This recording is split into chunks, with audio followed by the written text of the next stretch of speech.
Hello दोस्तों, तो कैसे आप लोग? आई होप कि सब अच्छे ही होंगे।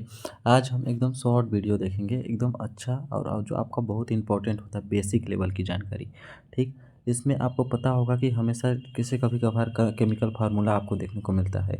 जैसे हो गया NaCl, MgCl2, ये सब आपको केमिकल का फार्मूला देखने को मिलता है। लेकिन आपको पता होगा, सॉरी यहाँ पर आपका डबल हो गया, MgCl2 है।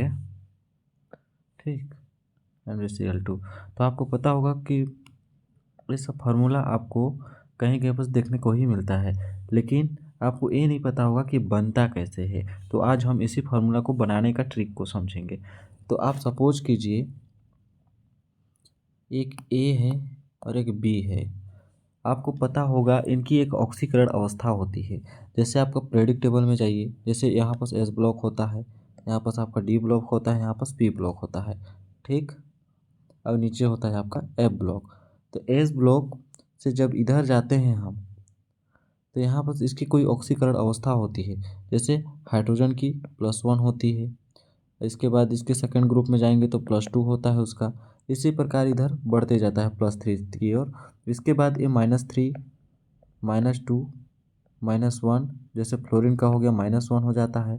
इसके बाद आपका जो नोबल गैस होते हैं, जैसे आपका नियोन हो गया, आर्गन हो गया, ये सब में 0 होता है। मतलब ये इनर्ट गैसें होती हैं। ठीक, तो इसको आप कैसे समझ सकते हैं?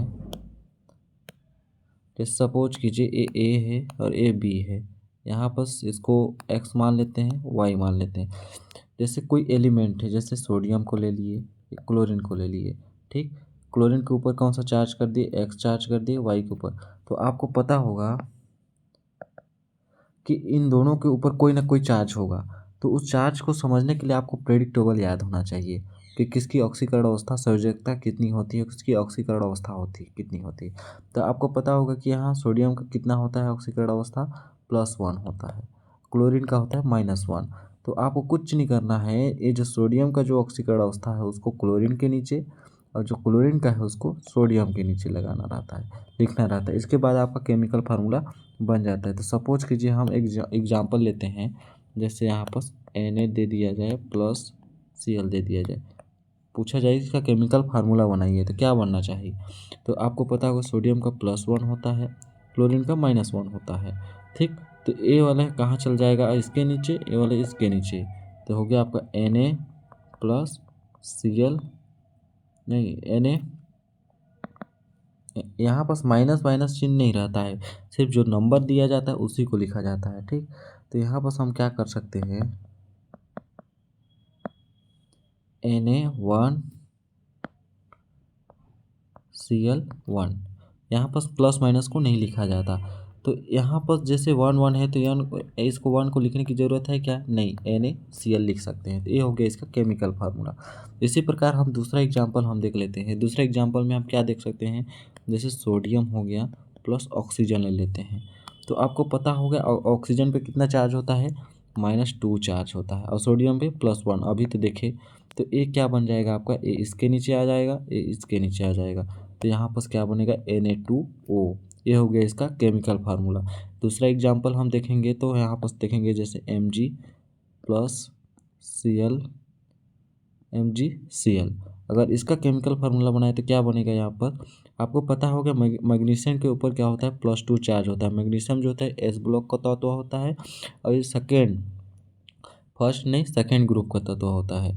ठीक, तो और क्लोरीन में कितना? -1 चार्ज होता है। तो इसको कैसे लिख सकते हैं? ये वाला आपका इसके नीचे चल जाएगा, ये वाला इसके नीचे। तो हो गया आपका मैग्नीशियम क्लोराइड, MgCl2। ये रहा इसका कोई बेसिक सी ट्रिक केमिकल फार्मूला याद करने का। अगर आपको ऐसे याद नहीं हो रहा होगा ना, तो आप ऐसे कीजिए। जैसे आपका एस ब्लॉक का एलिमेंट है, एस ब्लॉक में 2 प्रकार के तत्व होते हैं, फर्स्ट और सेकेंड ग्रुप होता है। ठीक, इसके बाद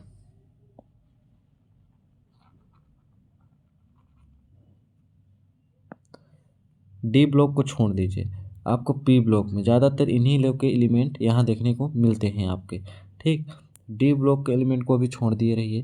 तो डी ब्लॉक में आपका कौन सा 13वें समूह से स्टार्ट होता है आपका? ठीक, 13, फिर 14, फिर क्या बोलते हैं फिफ्थ ग्रुप, फिर सिक्स्थ हो गया आपका एक 17, इसके बाद होता है आपका 18 ग्रुप।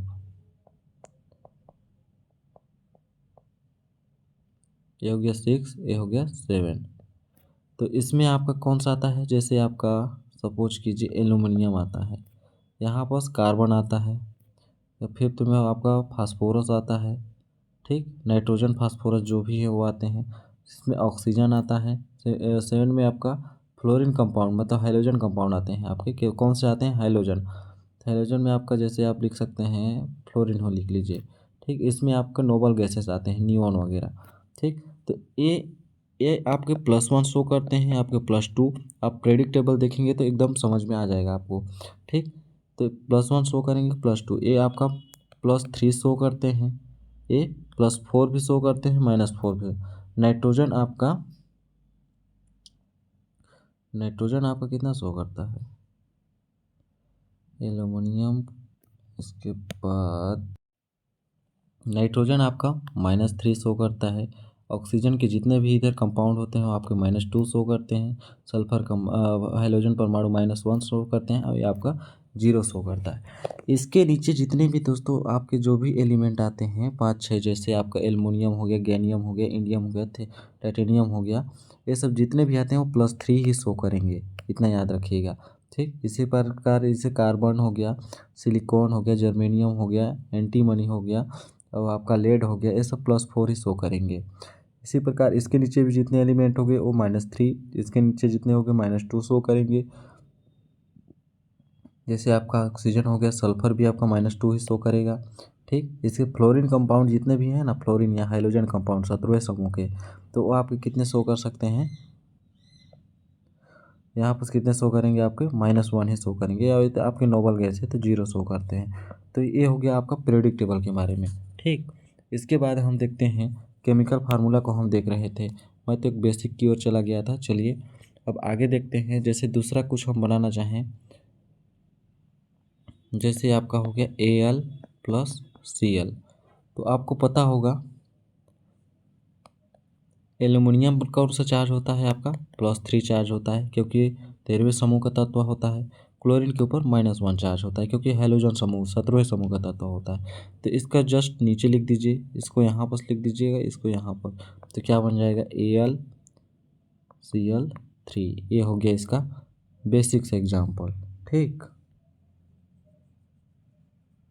इसी प्रकार अगला एग्जाम्पल हम क्या लिख सकते हैं, जैसे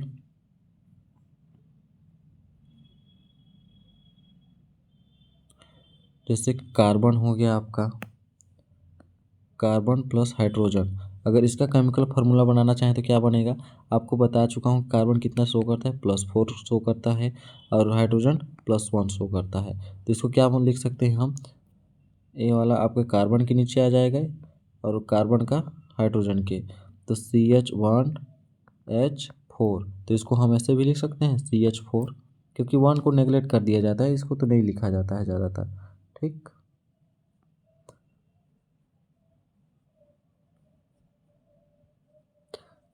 इसके बाद हम अगला एग्जाम्पल देख लेते हैं। अगला एग्जाम्पल क्या हो गया आपका, जैसे कार्बन हो गया + ऑक्सीजन हो गया। तो आपको पता होगा कार्बन कितना शो करता है, +4 शो करता है, ऑक्सीजन -2 शो करता है, ठीक।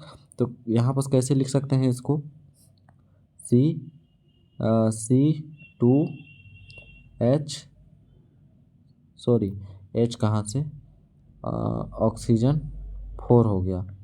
तो इसको अगर और सरल रूप पे लिखना चाहेंगे आप, सरल रूप में जैसे कट रहा है तो काट दीजिए, 2 × 1 = 2, 2 × 2 = 4। तो यहाँ पर C1 हो गया, O2 हो गया, तो इसको कैसे लिख सकते हैं, CO2।